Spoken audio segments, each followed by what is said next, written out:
Just on what something you said there about the flow state. I was wondering if I just ask you about the relationship between, because most of us here are performers, between the flow state and something like performance anxiety. Do you think it's something that can help musicians in particular with solving performance anxieties, entering into the flow state? Of course. Flow is anti-anxiety, anti-depression. And by the way, anxiety and depression are interwoven with each other.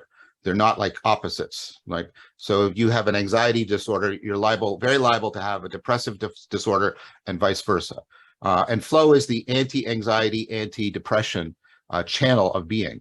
And it's very interesting what's going on in the flow state. If you want me, I can talk more about it, but I can definitely say that a capacity to getting more reliably into the flow state is important for overcoming performance anxiety. I suffer from social phobia, so I brilliantly took up the job of being a teacher.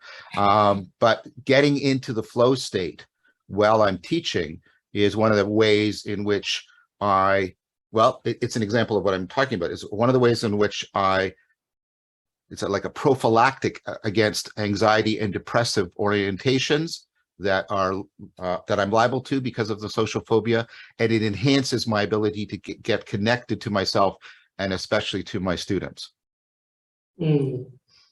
Just on that, like, do you have any techniques that you would recommend for getting into the flow state? Yeah, and then I want to recommend techniques for getting into the flow state, and then also things you have to pay attention about the flow state in general. So I want to make clear that this is based, nothing I can say here can be completely neutral or because all of these topics are very much in theoretical play right now. So this is based on work that I published in 2018 with Leo Ferrara and Arian Harrop-Bennett. And so you have to be very careful about what do you mean. There's environmental conditions and then there's cognitive conditions for the flow state.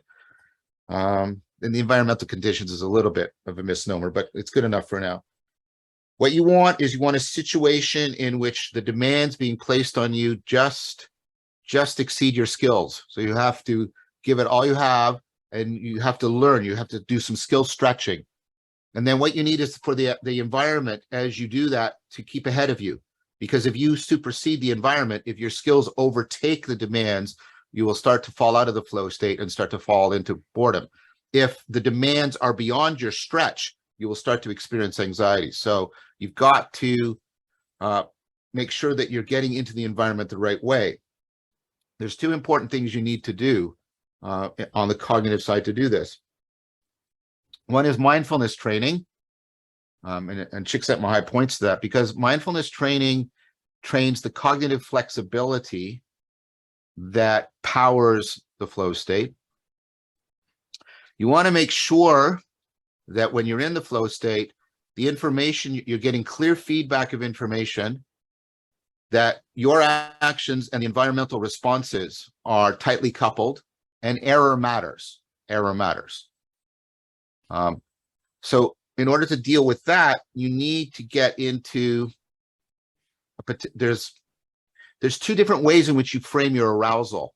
One is a telic mode. This is from Michael Apter, in which the activity is for the sake of a goal. And that means the higher your arousal, the more you're not achieving the valuable goal, and you start to experience anxiety, frustration, and then, something more even beyond that. But in the paratelic mode, you have a totally different interpretation of your own arousal. Notice this is about that connectedness to yourself I was talking about, right? So now the goal is for the sake of the activity rather than the activity being for the sake of the goal. And now arousal means you're engaged in the intrinsically valuable activity and you experience that as excitement. Now, in order to be in the paratelic mode, you have to be in safety framing, which means you have to feel that your environment allows you to engage in play, serious play, rather than the goals are in some sense necessary to your survival, because that will put you into the telic mode.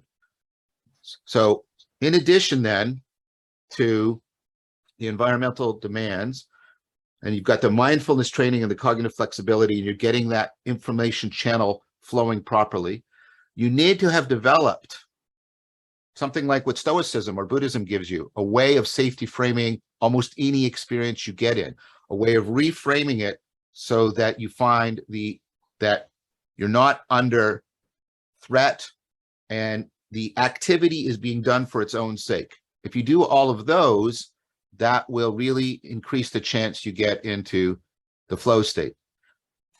Telling yourself to get into the flow state is absolutely useless. Wishing that you're in the flow state will largely keep you from the flow state. You have to sort of try not to try. You have to set up the environmental conditions right. You have to have trained your cognition extensively before the event, and you have to have built up a sapiential framework so that you get good at reframing experiences, cognitive reframing. You can learn these from CBT, which is just modern Stoicism, in order to get you into a safety framing. When those three things happen, you're much more reliable to get into the flow state. Fourth thing, and this is now external to it, make sure that you are training the flow state in a way that you will find it, what you're learning in that flow state transferring to other areas of your life and to other levels of your psyche than the ones that are prominent to you where you're engaged in the behavior, because that will then tend to carry the flow state more deeply into this meaning in life. And then that meaning in life framework feeds back, gives you the safety framing, helps you find it intrinsically interesting, et cetera, et cetera. And then you get the flow and the meaning in the life reinforcing each other.